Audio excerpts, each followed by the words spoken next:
Okay, after several hours of building and some explicatives, I'm ready to power on the system.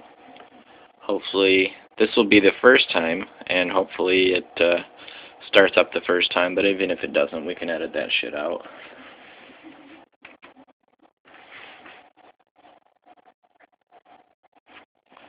I do see some lights coming on in there.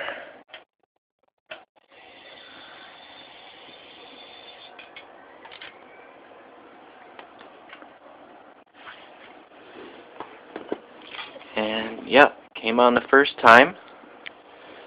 Pretty excited about that.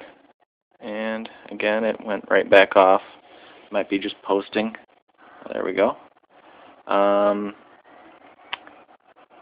It's hard to express what it sounds like. It sounds, it's very quiet despite all the fans running in it.